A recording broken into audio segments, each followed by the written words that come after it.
double-checking on you, Kingfish. But let's face the facts. This lodge ain't being run right, and we all knows it. Now, asking you fellas to speak up, I still claim that the books and the ledger of this lodge is in perfect order.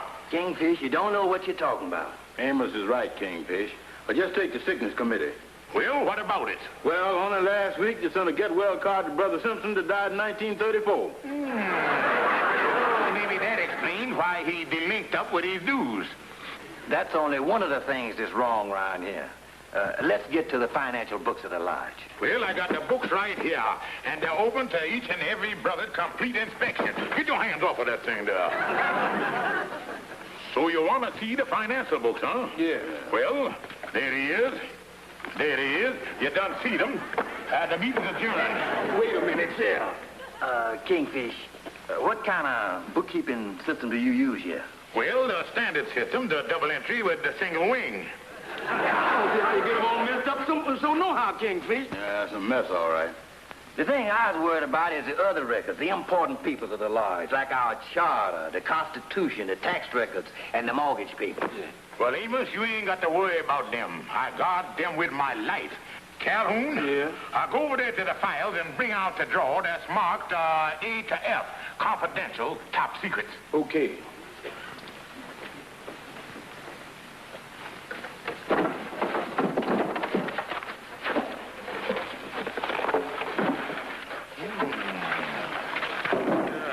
Charter of our great organization. I know I got a file here someplace. Well, where is it, Kingfish? The charter and record tax.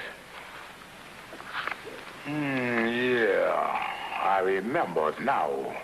Well, what happened to it? Well, do you remember the New Year's party that we gave last year? Well, you run out of confetti. Do you mean to tell me that we saw the new year in with the old charter? I think this is disgraceful, really disgraceful. Now, listen, you don't have to mince words with me. If you're dissatisfied with the way the lodge is being run, there's something you can do about it. All those in favor of me resigning, say aye. Aye. The news has it. Thanks for your Calhoun, get this stuff out of here. Now, look, Kingfish, we might as well put our cards on the table. Now, we got to get a secretary in here for 3 or 4 weeks to help you straighten up the books. And after that, you can take it yourself. Nothing doing. I ain't gonna have no secretary around here. My wife's gonna object. The last one I had here, she raised the roof. What is it, Lightning? Mr. Kingfish, there's a gal out here say she's looking for a job as a secretary. Say, what's going on here? Look, Kingfish, we done made up our mind about it. So we took the liberty of calling an employment agency to send somebody over. Well, if that's the way it's gotta be, there's nothing I can do about it. Tell her to wait a second, Lightning. Well, I guess you and Annie will want to interview her. So, come on, Calhoun, we better run along. So long, fellas. So long, fellas. Well, Andy, if we're gonna get a secretary, we want to make sure we get one that's efficient. Yeah, we don't want to mess around with somebody that don't know what they're doing. Right.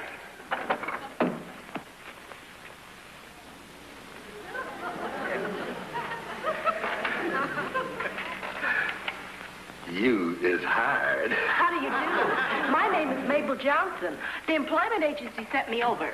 Well, my name is Brown, but you can call me Andy to start with, and we'll build from there. Now, wait a minute, Andy. This is a business proposition. We ain't running no Lonely Hearts Club here, you know.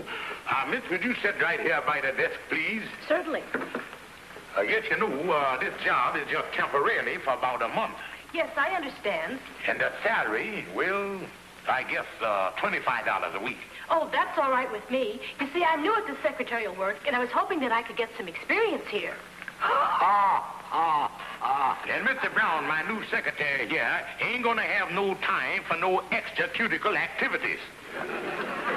You miss, we got a lot of filing to do here, and typing and stenography and everything. Now, how many words can you take down a minute in shorthand? Well, I'm not so very fast. I think I can do about 50 or 60. Well, the average stenographer, she take down 120 words a minute. Listen, Kingfish, between the two of us, we don't know 120 words. I think you got a point there. There ain't no use in having a 12-cylinder car if you ain't going no place. Yeah, and besides, all the work around here is filing and straightening up things. Okay, miss, you're hired. Oh, thank you. And you can put your things out here in the outer hall out there, and Lightning will show you where everything is. Thank you. Oh, but by the way, we're going to be awful busy the next month here, and we may have to work at night, too. Would that be all right with you for the night, Miss Johnson? Oh, I'd be very happy to stay. Good. You know, Amy, the only one thing worrying me. You know, the last time we had a good-looking gal here for a stenographer, Sapphire blew the top, and I had to get rid of the gal. Yeah, but Sapphire don't know about her. No, and being she only going to be here a month, I don't think I'm going to tell her anything. In other words, I'm going to stick to that old saying, it's always better to lie on a sleeping dog. Oh, yeah. Well, I better be getting along and let you get started. Say, Kingfish, let me know tonight she ain't working with you. Oh.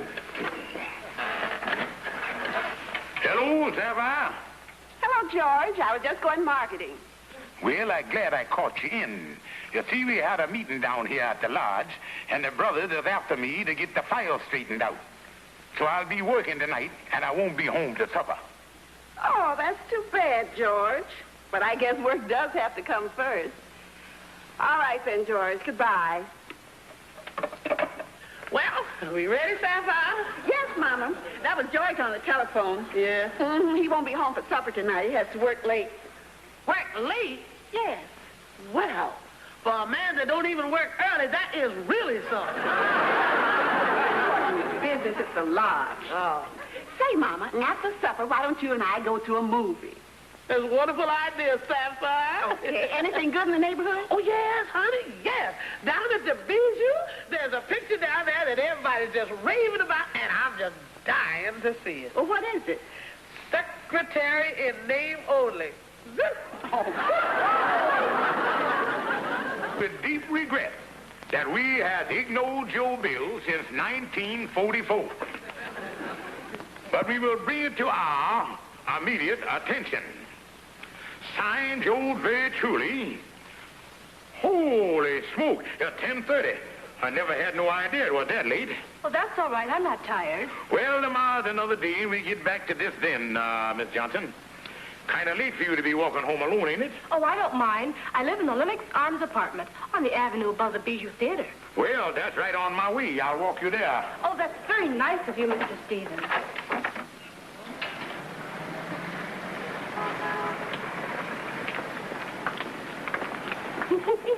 That picture sure had a lot of bounds to it, didn't it? Oh, I don't know, Mama. To me, it seemed awfully unbelievable.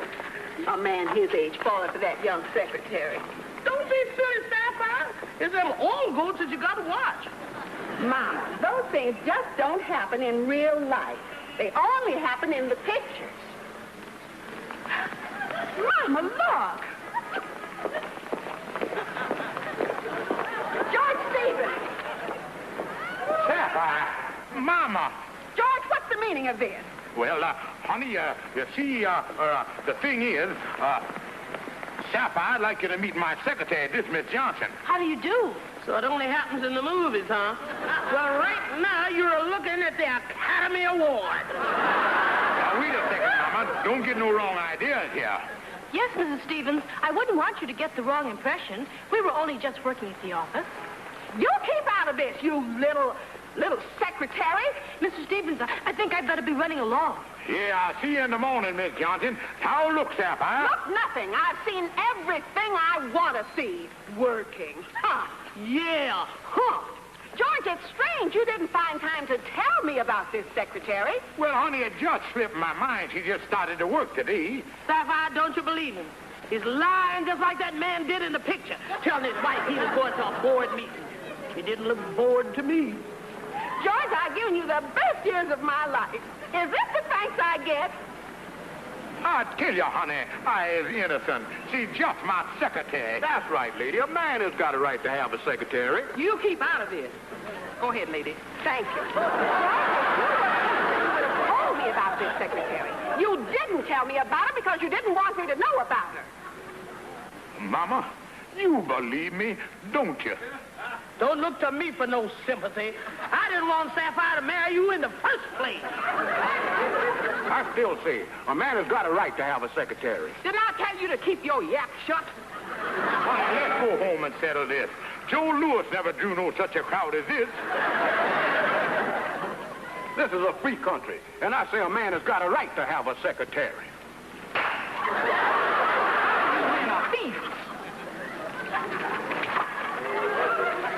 Come on, Herman. Stevens, there's no need to discuss this any further. There's only one question I want answered. Are you or are you not going to fire this secretary? Sapphire, for one time in my life, I'm going to put my foot down. I need the secretary, and that's final. All right, but if you don't fire, you're going to regret this. I'm not going to fire her. Just don't say I didn't warn you. What you gonna do, Sapphire? Mama, I've got the perfect answer. Tomorrow, I'm going out and get myself a job as a private secretary. And we'll see how Mr. George Stevens likes that.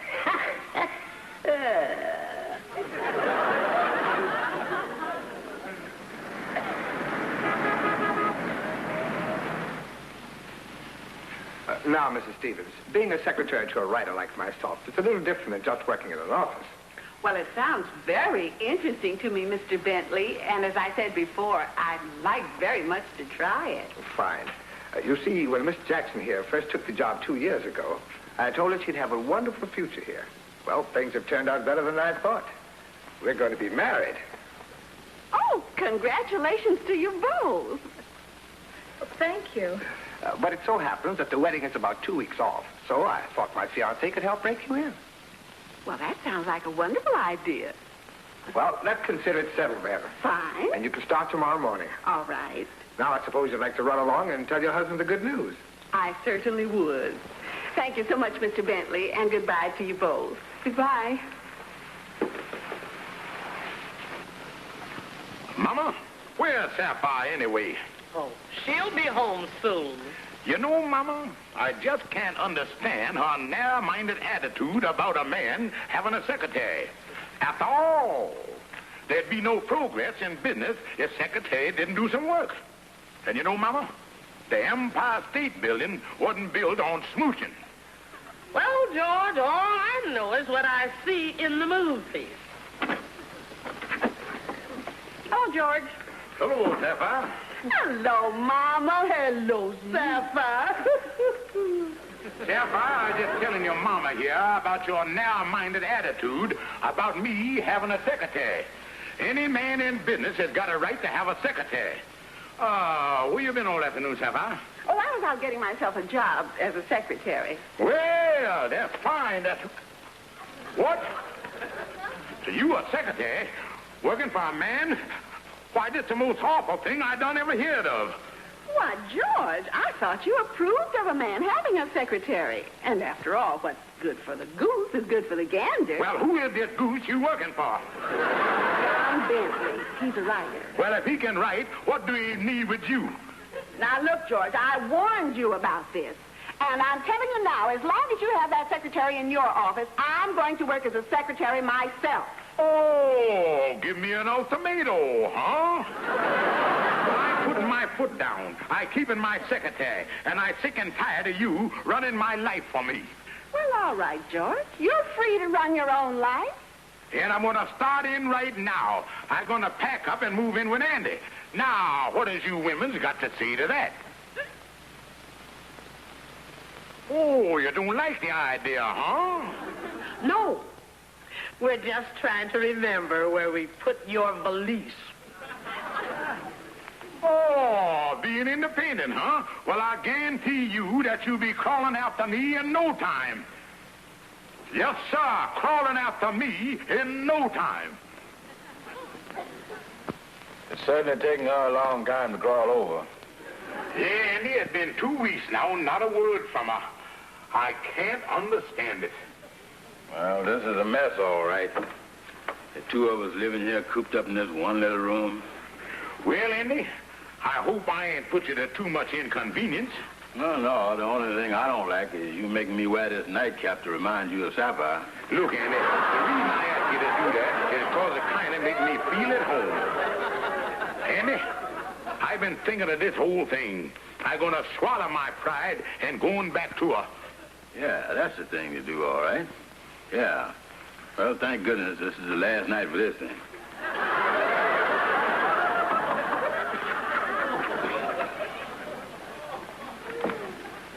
Oh, all right, Calhoun. Well, if it ain't old Mother Hubbard. What are you doing here this time of night? Oh, yeah. Kingfish, as a brother of the lodge, I think it's my sacred duty to call this matter to your attention. It's in the latest edition of the newspaper here. Oh, what's that, Calhoun? See there what it says there? It says, John Bentley, prominent writer, and his secretary have been seen in all the night spots and only have eyes for each other. The secretary, well, that's Sapphire. Yeah, I know. I can't believe it. Sapphire and this writer. I wonder what he want with Sapphire. Maybe he's writing one of them Dracula stories or something. It took me 2 weeks away from her to realize how much I love the gal. And just when I'm ready to take her back, someone snatches her away from me. Well, now, Kingfish, if you really want her back, the thing you got to do is go out there and fight for her. You mean fight showing up? Certainly. Go up to this Bentley fella, grab him, look him in the eye, and let him have it. Slapping is too good for him, Calhoun. I'd really go to town on him. Yeah, if he even so much as open his mouth, tear it into him.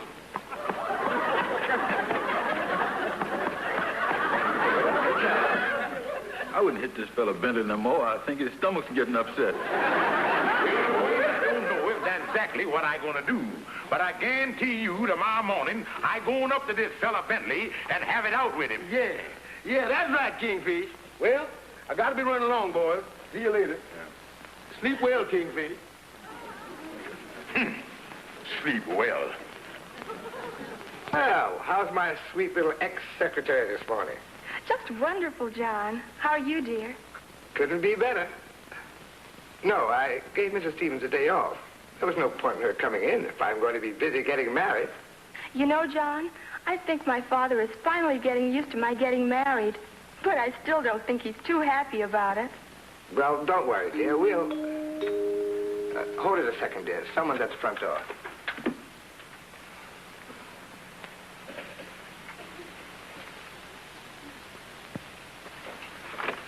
Yes? Mr. Bentley, I got to see you about a very important matter. Well, won't you come in and sit down? Thank you. I'll be with you in a moment. I'm on the phone.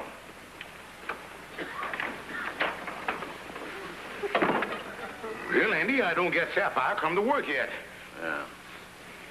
I'm sorry we were interrupted, darling.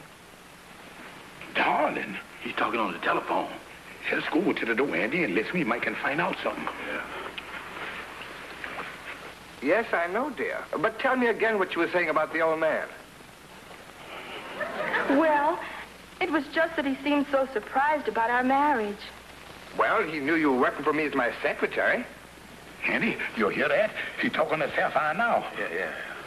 Well, honey, all I've got to say is the only important thing is that we're going to be married.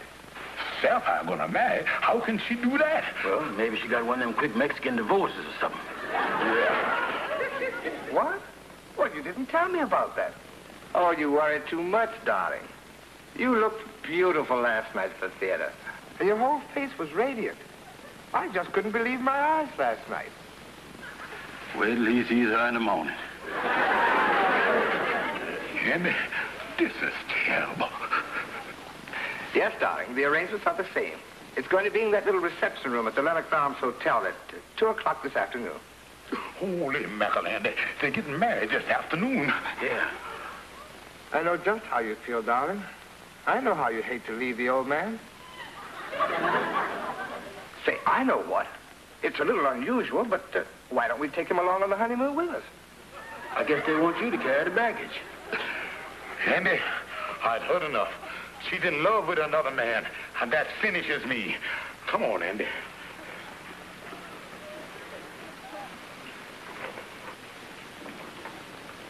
All right, dear. I'll see you later. Yes? Goodbye, darling.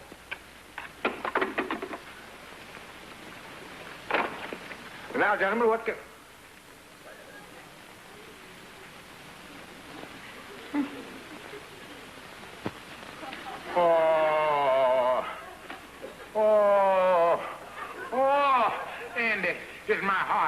think it done stopped beating. I feel it, Andy. Oh, cut it out, Kingfish. I tell you, I just can't believe it. Amos, it's the truth, and there ain't nothing nobody can do about it.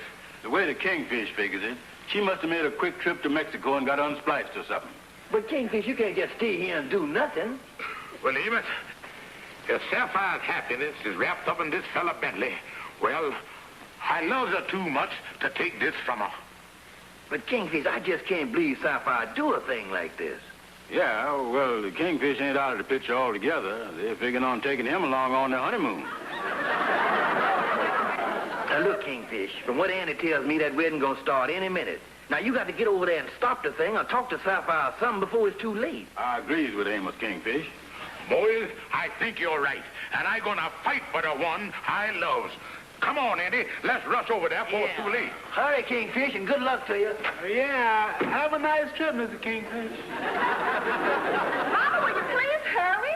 Mr. Bentley invited me to the wedding. How is it going to look when I come in late? Oh, I'm sorry, Sapphire. I had no idea it was this late. Well, we're going to be late, but I guess there's nothing we can do about it. Yeah, Let's hurry. All right. We are gathered here to see this man and this woman united in marriage. Matrimony is a relation instituted for the welfare and happiness of mankind. For inasmuch as these two persons have come hither to be made one, if there be any just cause why they may not be lawfully joined in marriage, speak now or forever hold his peace. Don't join him. I object to this marriage. This woman is my wife. Nobody try to stop her. There's going to be trouble.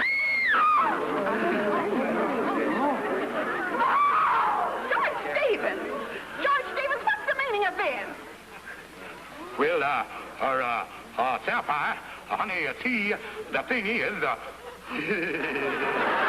must be some explanation for this. I agreed with you. Let's have it. George Stevens, who is this woman? Well, suppose we all find out together.